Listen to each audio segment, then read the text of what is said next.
You ever have a moment when your body is still but your thoughts won't stop racing?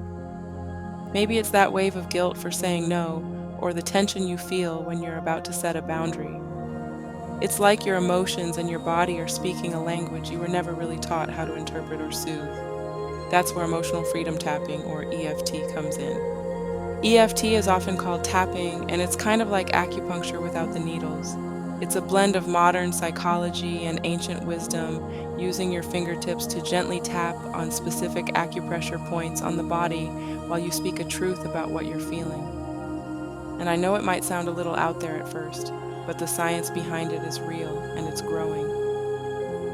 Multiple randomized controlled trials and meta-analyses, yes, the gold standard in research, have shown that EFT significantly reduces anxiety, depression, PTSD symptoms, and even physical pain.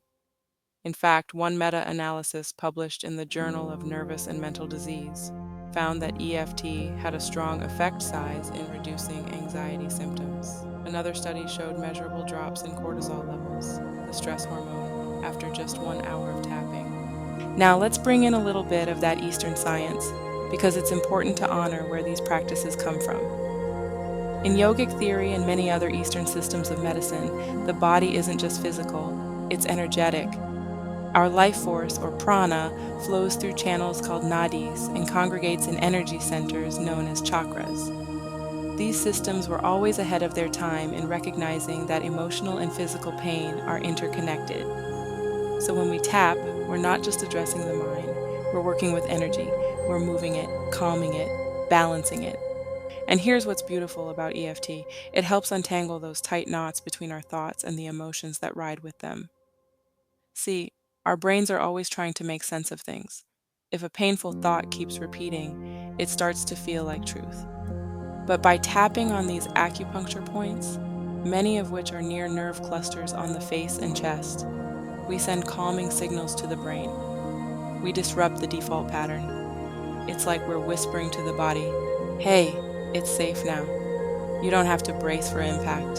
It may sound wild, but I like to compare it to a song you didn't like at first. The more you hear it, the more it gets under your skin, until one day you're humming along. Same with new beliefs. At first, they might feel fake. But after enough repetition, especially while calming the nervous system, they start to settle in. You start to believe them. So how do we actually do it? First, bring up the unhelpful thought or feeling. Be honest with yourself. Maybe it's, I feel like I'm failing because I can't do everything for everyone. Feel into it. Give that feeling a number on a scale of 0 to 10, where 10 is intense and overwhelming. Then we create what's called a setup statement. It goes like this. Even though I feel rinsered emotion, I deeply and completely accept myself. Or, even though I feel guilt, I'm allowed to change my mind.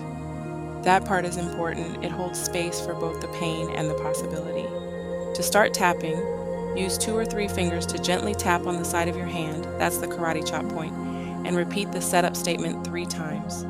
Then, move through the main tapping points, the top of the head, eyebrows, side of the eyes, under the nose, chin, collarbones, and underarms. At each point, say a shortened version of the feeling, this guilt, this fear, this pressure. Just name it. You're not trying to force it away, you're letting it move. And if you want help getting started, you can tune into our guided tapping video where we walk you through it step by step.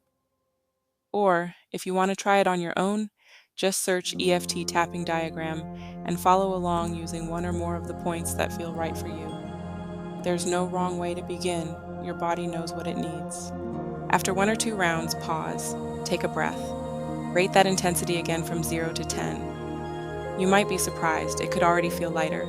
If there's still intensity there, do another round. Maybe this time invite in the new belief. It's okay to rest. I can say no and still be loved. I am not here to carry everything alone. What's happening beneath the surface is powerful. You're soothing the amygdala, the part of the brain that rings the alarm during stress. You're activating the ventral vagal nerve, part of the parasympathetic nervous system, the calm and connect system. That's where healing lives.